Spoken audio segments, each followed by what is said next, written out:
ঘটনা ঘটে। আমি সেদিন ঝাড়গ্রামে ছিলাম, কিন্তু আমার কাছে যখনই কলকাতা পুলিশ কমিশনার খবরটা দেয়, আমি সঙ্গে সঙ্গে তাকে বলি যে এটা খুব নক্কারজনক ঘটনা এবং খুবই বেদনাদায়ক ঘটনা। যেই জড়িত থাক তাকে ইমিডিয়েট শাস্তি দিতে হবে এবং আমরা চাই এই কেসটা ফাস্ট ট্র্যাক কোর্টে হোক। ফাস্ট ট্র্যাক কোর্টে হলে জুডিশিয়াল প্রসেসটা তাড়াতাড়ি হবে এবং তাতে আমরা ফাঁসির দাবি জানাবো। কারণ কিছু মনে রাখবেন, কিছু লোক এখনো সামাজিক অবক্ষয়ের মধ্যে আছেন, সামাজিক মূল্যবোধটাকে ভুলে গেছেন।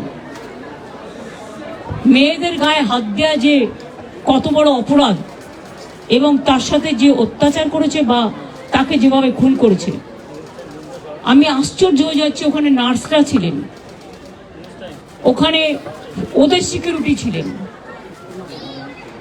সবাই ছিল, কিন্তু কি করে এই ঘটনা ঘটলো এটা এখনো আমি ঠিক বুঝতে পারছি না। পুলিশকে আমি বলেছি, বাবা মাও যেটা আমাকে বলেছেন যে ওদের ভেতরেই কেউ আছে। যদি ভেতরে কেউ থাকে, কারো প্রতি সন্দেহ হয়, যারা ছিল, যারা ওর বন্ধু বান্ধব, তাদেরকে সবাইকে ডেকে কথা বলবে এবং যিনি ফোন করেছিলেন প্রথম বাড়িতে তাকেও ডেকে কথা বলবে। আজকে প্রিন্সিপাল নিজে রেজিগনেশন করে দিয়েছিলেন, বলছিলেন যে আমার বাড়িতেও তো বাচ্চারা আছে, যেভাবে আমাকে গালিগালাজ করা হচ্ছে। তা আমরা তাকে বুঝিয়ে বলেছি, ঠিক আছে আপনাকে ওখানে কাজ করতে হবে না, আমরা ওনাকে সরিয়েছি অন্য জায়গায়। আমরা ওখানে MSVP-কেও সরিয়ে দিয়েছি ডিউ টু নেগলিজেন্স। আমরা হাসপাতাল থেকে হেড অফ দ্য ডিপার্টমেন্ট, যে চেস ডিপার্টমেন্ট, তাকেও সরিয়ে দিয়েছি এবং পুলিশ পোস্টে যে ACP ছিলেন তাকেও সরিয়ে দিয়েছি।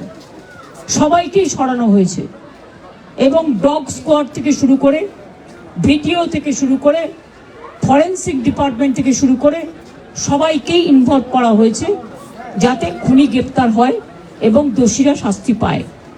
এবং আমি চাই পুলিশ যত তাড়াতাড়ি সম্ভব দোষীদের গ্রেপ্তার করবে। আর রবিবার পর্যন্ত যদি তারা কুল কিনারা করতে না পারেন, কারণ ভেতরেও তো অনেকে আছে, তাহলে এই কেসটা আমরা আমাদের হাতে রাখবো না, আমরা CBI-কে দিয়ে দেবো। তার কারণ হচ্ছে আমার এতে কোনো পাওয়ার লেনা দেনা কিছু নেই, আমি প্রথম দিন থেকেই বলছি। কিন্তু ওদের সাকসেস রেট খুব কম। তাপসী মালিককে যখন খুন করে হত্যা করা হয়, ধর্ষণ করে, আজ পর্যন্ত বিচার হয়নি। সিঙ্গুরে এটা হয়েছিল, নন্দীগ্রামে যখন 14 জন গুলিতে মারা যায় বা 10 জন হারিয়ে যায়, আজও তারা ফিরে আসেনি। এই কেসগুলো সব CBI-এর হাতে ছিল, রিজার্ভের কেসও ছিল, একটা কেসেরও বিচার হয়নি। এমনকি রবীন্দ্রনাথ ঠাকুরের নোবেল প্রাইজ চুরি হয়েছিল, সেই কেসটাও ছিল, মানুষ কোনো বিচার পায়নি। কিন্তু তবু মানুষের স্যাটিসফ্যাকশনের জন্য যদি কেউ ভাবতে পারে যে পুলিশ ঠিক মতো করতে পারছে না, যদিও Calcutta police is the best police in the world, তাদের তদন্তের যে সিস্টেমটা এবং সবচেয়ে ভালো অফিসারকে লাগানো হয়েছে সমস্ত কিছু দিয়ে। আমরা রোববার পর্যন্ত সবাইকে ডাকবো, আমাদের পুলিশ ডাকবে, এটা বিনীত বলবে, আমি বিনীতকে বলতে আহ্বান জানাচ্ছি।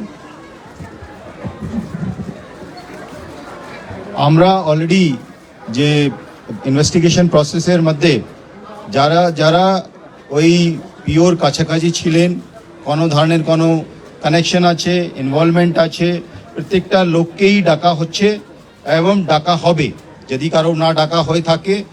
এবং আমরা অলরেডি একটা হেল্পলাইন নাম্বার শুরু করেছি, ওর মধ্যে ডাক্তাররাও আমাদেরকে বলতে পারেন, অ্যানোনিমাসলি বলতে পারেন, ফিজিক্যালি এসে বলতে পারেন কি যদি কারো উপরে সন্দেহ থাকে, কি কারণে সন্দেহ আছে। ফ্যামিলি মেম্বার সঙ্গেও আমরা টাচে আছি।